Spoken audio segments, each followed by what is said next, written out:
Happy holidays, YouTubers. Today's project is going to be this rustic Christmas tree. I am going to be using this cone I got from Hobby Lobby. It is a paper mache cone. We're going to be using these skewers from the Dollar Tree, and they are the perfect size.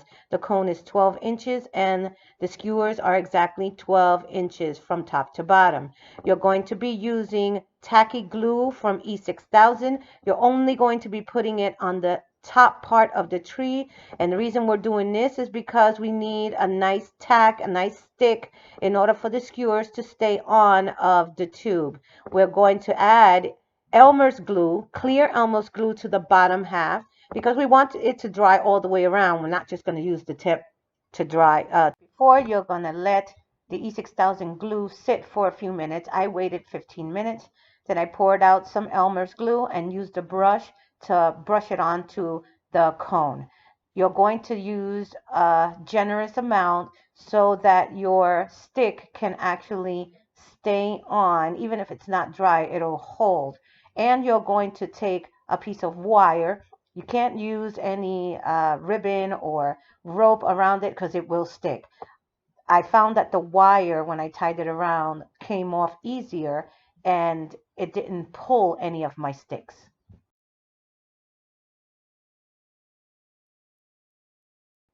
Okay, so far so good. Now, my only issue is that they are getting all bunched up on the top. So I realized that you're going to have to separate your sticks and not do all of them stuck together. And later on, you can go and fill in after the first couple dry.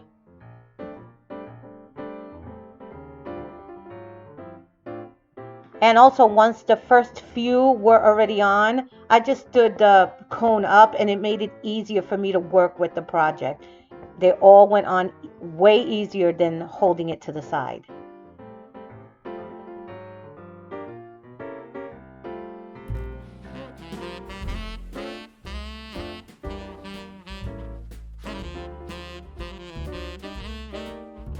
I've already got my first layer, so to speak, and I took the wire and tied it around. Now I'm going to go back later on and I'm going to secure any loose ones, and I'm going to make sure that I filled in any other gaps that I need to fill in on the sides.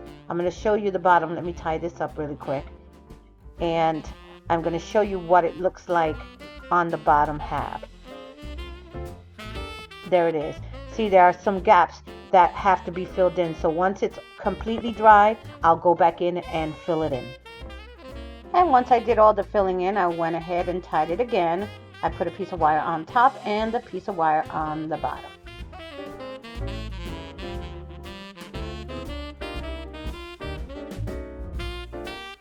Project was completely dry. I started painting it.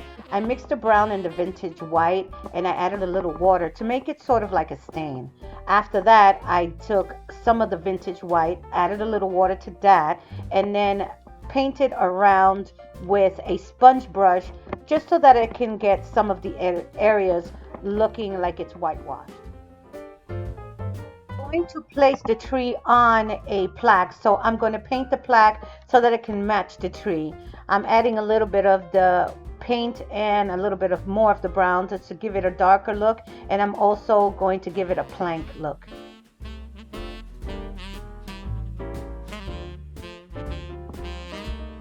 To finish off my project, I used hot glue to glue the tree on to the plaque, and then I had some jute ribbon and I made a beautiful bow with the jute ribbon.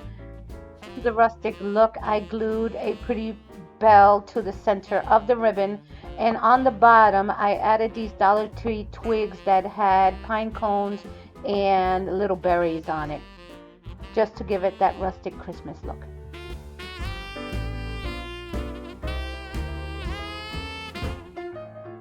To finish off the look, I added a piece of jute rope to the bottom to cover up where the wood and the sticks met, and it is absolutely gorgeous.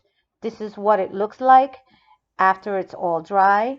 I ended up pairing it up with one of my vintage Santas that I found that was a little country Santa, and it looks so cute. Guys, if you are into farmhouse, this is an awesome addition to your home. Again, thank you for coming to my channel. I appreciate each and every one of you. If you have not yet subscribed, please consider doing so. And don't forget to hit the notification bell so that you can be notified whenever I upload a video. Have a wonderful and blessed Christmas.